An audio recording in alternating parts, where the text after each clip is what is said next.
Good morning everybody. Last video में हम लोगों ने स्टार्ट किया था सेल्फ प्रैक्टिस 4A और इस एक्सरसाइज में हमने question number 1, question number 2, question number 3, question number 4 और क्वेश्चन नंबर 5 तक हमने सॉल्व किया था, ठीक है। और मैंने आपको बोला था क्वेश्चन नंबर 5 के जो बाकी सारे क्वेश्चंस थे और भी बाकी सारे क्वेश्चंस के जो बचे हुए क्वेश्चन थे आपको सॉल्व करने के लिए। आई होप आपने सॉल्व कर लिया होगा, ठीक है। तो क्वेश्चन नंबर 5 के जो कुछ और क्वेश्चंस हैं तो हम लोग थोड़ा उसको सॉल्व कर लेते हैं एक बार, ठीक है। तो हम लोग स्टार्ट करते हैं। इसमें क्वेश्चन नंबर 5 में ए और सी हमने डिस्कस कर लिया था, बी बहुत इजी है, आई होप आपने सॉल्व कर लिया होगा। ये क्वेश्चन नंबर डी थोड़ा कॉम्प्लिकेटेड लग रहा है, तो क्वेश्चन नंबर डी हम लोग थोड़ा सॉल्व करके देखते हैं क्या आता है, ठीक है। तो ये क्वेश्चन नंबर डी हम लोग सॉल्व करते हैं, ठीक है। तो क्वेश्चन नंबर डी आप देख सकते हो, बिल्कुल यही क्वेश्चन है, मैंने यहाँ पे लिख कर रखा है -2x² y³ देखो -2x² y³ whole to the power 4 into 1/2x⁴ y⁴ whole to the power 4, ठीक है। इसको सॉल्व करना।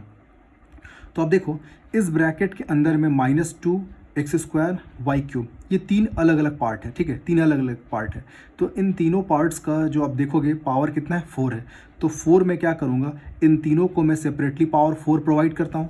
तो मैं -2 का पावर 4 लिखता हूँ, x² का पावर 4 लिखता हूँ और y³ का पावर 4 लिखता हूँ, ठीक है। तो जैसे मैंने इस ब्रैकेट में किया सेम प्रोसेस को मैं इस ब्रैकेट में भी कर सकता हूँ। यहाँ पे 1/2 है, x⁴ है, y⁴ है और होल टू द पावर 4 है। तो मैं जो पावर 4 है मैं 1/2 x⁴ और y⁴ इन तीनों को पावर 4 डिस्ट्रीब्यूट करता हूँ। तो 1/2 power 4 x⁴ whole to the power 4 y⁴ whole to the power 4, ठीक है। अब देखो यहाँ पे माइनस है तो माइनस का पावर इवन, तो माइनस का पावर अगर इवन होता है तो फाइनल आंसर तो प्लस में आएगा, इसलिए प्लस में है। और 2 का पावर 4, 2 2 ज़ा 4, 4 2 ज़ा 8, 8 2 ज़ा 16। तो -2 को 4 1 मल्टीप्लाई करेंगे तो 16 आ जाएगा। अब यहाँ पे देखो x⁴ whole to the power 4, तो यहाँ पे कौन सा लॉ एप्लीकेबल होगा आप अच्छे से जानते हो। तो अगर कंसेक्यूटिव अगर पावर अगर मल्टीपल में होते हैं तो हम लोग सीधा पावर को मल्टीप्लाई करते हैं। तो x⁴ 2 इंटू 4 कितना आ जाएगा, 8, ठीक है। वैसे यहाँ पे सेम प्रोसेस यूज़ करेंगे, y⁴ 3 है और होल टू द पावर 4 है, तो 3 इंटू 4 कितना हो जाएगा, 12, ठीक है, मल्टीप्लाई। अब यहाँ पे देखो 1/2 का पावर 4 है, तो 1/2 का पावर अगर 4 है तो 1 और 2 को दोनों को 4 टाइम मल्टीप्लाई करना होगा। तो 1 को आप कितने बार मल्टीप्लाई करो वो तो 1 ही आएगा, और 2 को अगर 4 टाइम मल्टीप्लाई करेंगे तो 16, ठीक है। अब x⁴ और होल टू द पावर 4, तो 4 4 जा 16, तो x का power 16, y⁴ whole to the power 4, तो इसको मल्टीप्लाई करेंगे 7 4 जा 28, तो y⁴ 28, ठीक है।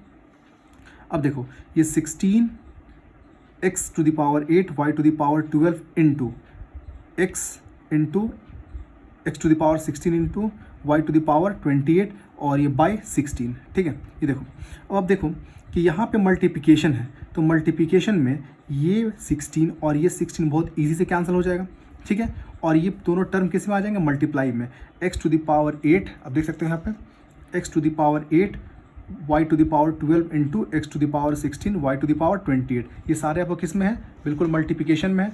तो मल्टीप्लिकेशन में हम लोग को क्या पता है, जब बेसिस अगर सेम होते हैं तो पावर्स को हम लोग क्या करेंगे, ऐड करेंगे, ठीक है। तो यहाँ पे देखो x और x बेस बिल्कुल मैच कर रहा है, तो x का पावर 8 और x का पावर 16 इसको एक साथ ऐड करके लिखेंगे x⁴ 8 + 16, और यहाँ पे y और y बिल्कुल मैच कर रहे हैं, तो y⁴ 12 + 28, तो x का पावर 8 और 16 को ऐड करेंगे 24, और y का पावर 12 और 28 को ऐड करेंगे तो कितना आ जाएगा, 40। तो इसका फाइनल आंसर होगा x⁴ 24 और y⁴ 40। ये बहुत ईजी था, ठीक है।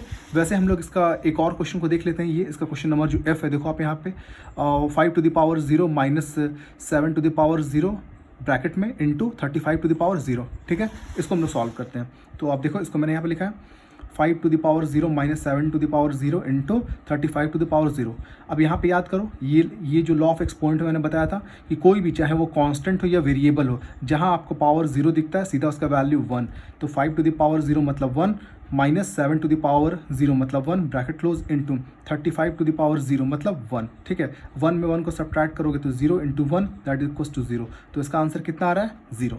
तो ये हम लोगों ने सॉल्व कर लिया क्वेश्चन नंबर 5 के बाकी क्वेश्चंस, और एक दो क्वेश्चन इसका बी और ई मैंने छोड़ा है आपके लिए, ये बहुत ईजी, आराम से आप सॉल्व कर सकते हो, ठीक है।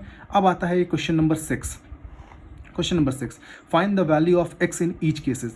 तो ये जो क्वेश्चन नंबर 6 है ये मोस्ट इंपॉर्टेंट क्वेश्चन है और ऐसे क्वेश्चंस हमेशा एग्जाम में आते हैं, तो ऐसे क्वेश्चन को बहुत अच्छे से प्रैक्टिस करना है, ठीक है।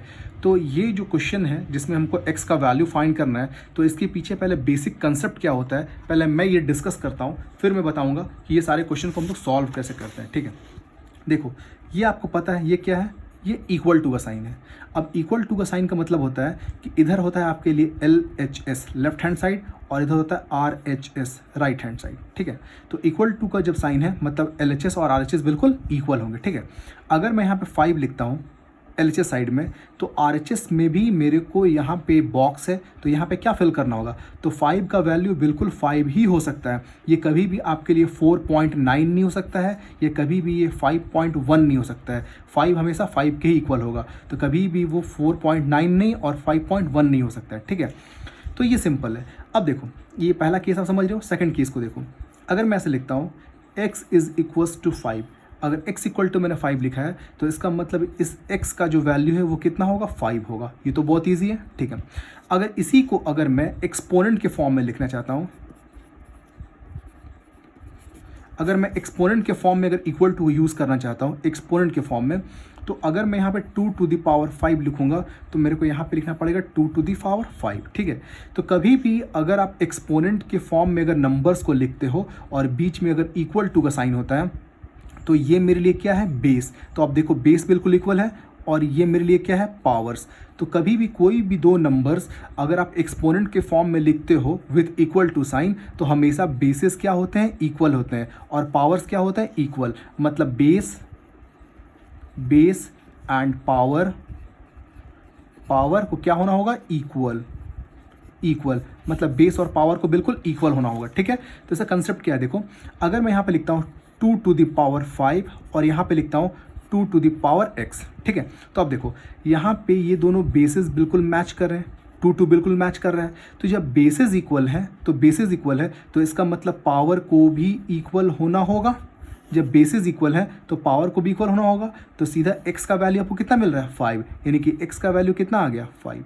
तो कभी भी अगर कोई भी नंबर अगर एक्सपोनेंट के फॉर्म में लिखा हुआ है तो हमेशा बेसिस को आप इक्वेट कर सकते हो और आप पावर को भी इक्वेट कर सकते हो, ठीक है। और जिसमें से जिसका वैल्यू नहीं दिया है आप इक्वेट करके आराम से निकाल सकते हो। अगर बेस का वैल्यू नहीं दिया है तो आप बेस को इक्वेट करके बेस का वैल्यू निकाल लो, और अगर पावर का वैल्यू नहीं दिया हुआ है तो पावर को इक्वेट करके पावर का वैल्यू निकाल लो। जैसे इस यहाँ पे आप देखो कि यहाँ पे पावर इसका मिसिंग था, तो दोनों के पावर्स को हमने इक्वेट करके एक्स का वैल्यू निकाल लिया। अब यहाँ पे इसको हम लोग इक्वेट क्यों कर पा रहे हैं, क्योंकि दोनों का बेसिस यहाँ पे सेम है, इसलिए। अगर बेसिस अलग होंगे तो हम लोग कभी इक्वेट नहीं कर सकते हैं, ठीक है। एक दूसरा हम लोग क्वेश्चन देखते हैं, ठीक है। जैसे अगर यहाँ पे x टू द पावर 2 है और यहाँ पे 5 टू द पावर 2 है, देखो तो यहाँ पे मुझे क्या निकालना है, x का वैल्यू। तो मैंने बोला जब इक्वल टू का साइन है तो हम लोग बेस और पावर को दोनों इक्वेट कर सकते हैं। तो अब देखो ये बिल्कुल पावर आपको मैच कर रहे हैं, 2 है ना। तो इसका मतलब जब पावर मैच कर रहे हैं तो बेस को भी इक्वल होना होगा। तो बेस यहाँ पे क्या है, x, और यहाँ पे बेस क्या है, 5। तो इसका मतलब x इज इक्वल टू 5। तो ये कंसेप्ट आप समझ गए कि एक्सपोनेंट के फॉर्म में कभी भी आप नंबर लिखते हो तो आप बेसिस को इक्वेट कर सकते हो और पावर्स को भी इक्वेट कर सकते हो, और जिसका वैल्यू नहीं दिया है आप आराम से इक्वेट करके आप निकाल लो आंसर। जैसे यहाँ पे आपको पावर का वैल्यू नहीं था तो मैंने पावर को इक्वेट कर लिया और x का वैल्यू निकाल लिया। यहाँ पे बेस का वैल्यू नहीं था तो बेस को इक्वेट करके निकाल लिया। तो ये कंसेप्ट बहुत सिंपल है, ठीक है। अब इसी कंसेप्ट को हम लोग यूज़ करके जो यहाँ के जो बाकी क्वेश्चन जो बचे हुए हैं उसको हम लोग सॉल्व करेंगे, ठीक है। क्वेश्चन नंबर 6 का x to the power 6 equal to 64। तो x to the power 6 equal to 64, तो इसमें मेरे को x निकालना है। तो आप देखो ध्यान से कि x यहाँ पे देखोगे ध्यान से, तो x कहाँ पे, ये बेस में है। तो इसका मतलब मेरे को पावर को इक्वल करना पड़ेगा, क्योंकि जब पावर इक्वल होगा तभी हम बेस को इक्वेट कर सकते हैं, ठीक है। तो इस साइड 64 है, देखो क्वेश्चन क्या था, x to the power 6 equal to 64, ठीक है। तो मेरे साइड दोनों को पावर इक्वल करना है, ठीक है। तो मैं 64 का प्राइम फैक्टराइजेशन करता हूँ। तो 64 को डिवाइड कर रहा हूँ 2 से, तो 32 टाइम्स, फिर 2 से डिवाइड कर रहा हूँ 16 टाइम्स, फिर 2 से डिवाइड कर रहा हूँ 8 टाइम्स, फिर 2 से डिवाइड कर रहा हूँ 4 टाइम्स, फिर 2 से डिवाइड कर रहा हूँ 2 टाइम्स, और फिर 2 से डिवाइड करूँगा 1 टाइम्स। तो इसका मतलब अगर मैं 2 इंटू 2 इंटू 2 इंटू 2 इंटू 2 इन सारे 2 को मल्टीप्लाई करूँगा तो 64 आ जाएगा। तो 64 is equal to 2 into 2 into 2 into 2 into 2, count कर लो 1 2 3 4 5 6। तो इसको मैं लिख सकता हूँ 2 टू द पावर 6। तो इसका मतलब x टू द पावर 6 जो है इसको मैं लिख सकता हूँ 64 के प्लेस में क्या लिख सकता हूँ, 2 टू द पावर 6 लिख सकता हूँ इसको। अब ध्यान दो कि अभी जस्ट मैंने बताया था कि जब आपको पता है, जब यहाँ पे देखो, जब पावर बिल्कुल मैच कर रहे हैं और ये इक्वल टू का साइन है, तो इक्वल टू का साइन है और जब पावर मैच कर रहे हैं तो इसका मतलब बेसिस को भी इक्वल होना होगा। तो बेसिस को इक्वल होना होगा, तो बेसिस को इक्वल होना होगा तो x का वैल्यू सीधा कितना मिल जाएगा 2। तो मैंने देखो क्या लिखा है, since power is equal on both the side. तो अगर पावर अगर दोनों साइड इक्वल होगा, पावर अगर इक्वल है तो बेस को इक्वल होना पड़ेगा, तो देयरफॉर x इक्वल्स टू 2। तो यहाँ पे x का वैल्यू कितना आ गया 2। ठीक है, मुझे लगता है शायद आप समझ गए हो। एक और क्वेश्चन मैं डिस्कस कर लेता हूँ, तो जो भी डाउट होगा वो और क्लियर हो जाएगा। ठीक है, देखो यहाँ क्या है, -3 to the power x minus 1 is equal to -243।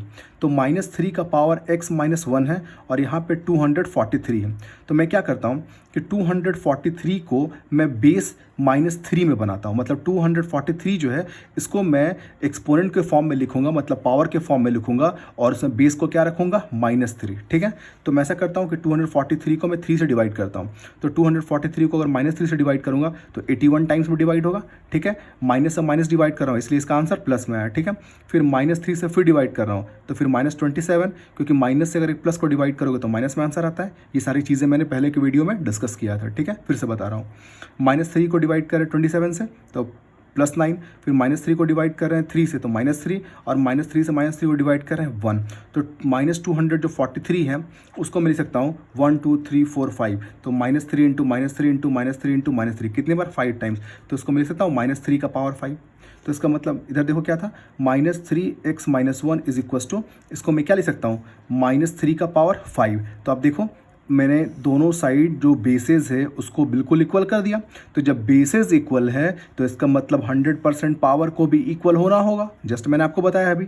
ठीक है, तो देखो मैंने लिखा है since bases are equal on both the side, दोनों साइड बेसेस बिल्कुल इक्वल है। तो जब दोनों साइड बेसेस इक्वल है therefore power will be equal, तो इसका मतलब फिर क्या होगा, पावर बिल्कुल इक्वल होगा। जस्ट मैंने बताया कि अगर बेसेस इक्वल है तो पावर भी इक्वल होगा, और अगर पावर इक्वल है तो बेसेस भी इक्वल होंगे। ठीक है, तो इस केस में क्या था कि मैंने बेसेस को इक्वल किया तो पावर बिल्कुल सेम होंगे। तो इसका मतलब देखो x माइनस 1 जो इसका पावर x माइनस 1 है इसका पावर 5 के इक्वल होगा, और यहाँ से आपको x का वैल्यू निकालना है तो आप x को रखो एक साइड और बाकी सबको उठा के ले आओ दूसरे साइड। तो -1 अगर उधर गया तो क्या हो जाएगा +1, तो 5 और 1 6, तो x का जो वैल्यू है कितना आ गया 6। ठीक है, आप रफली चाहो तो चेक भी कर सकते हो, अगर आप यहाँ पे 6 रखोगे तो 6 माइनस 1 कितना आ जाएगा 5 आ जाएगा ना। तो -3 का पावर 6 और -3 का पावर कितना हो जाएगा 5, और इधर -3 का पावर 5 बिल्कुल मैच कर रहा है ना। देखो -3 का पावर इधर आपको 5 मिल जाएगा और इधर भी आपको -3 का पावर 5, देखो बेस भी मैच कर रहे हैं और आपको पावर भी मैच कर रहे हैं।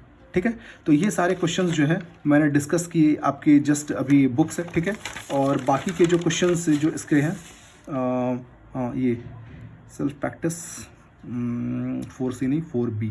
हाँ, तो देखो ये जो बाकी के जो क्वेश्चंस आपके 5 और 6 में जो बचे हैं ये आपका होमवर्क है। ठीक है, इसको आप सॉल्व कर लोगे जो बचा हुआ क्वेश्चन है, और क्वेश्चन नंबर जो 7 है वो आप ट्राई करना, अगर बन जाता है तो बहुत अच्छी बात है, अदरवाइज मैं नेक्स्ट वीडियो में डिस्कस करूंगा, और जो बाकी इधर के जो कुछ टफ क्वेश्चन होंगे उसको भी मैं डिस्कस करूंगा। ठीक है, और ये जो सारा जो मैंने आपको भी जस्ट बताया मैं PDF के फॉर्म में आपको सेंड करूँगा, तो उसको आप फिर नोटबुक में लिखोगे और प्रैक्टिस करोगे। ठीक है, थैंक यू।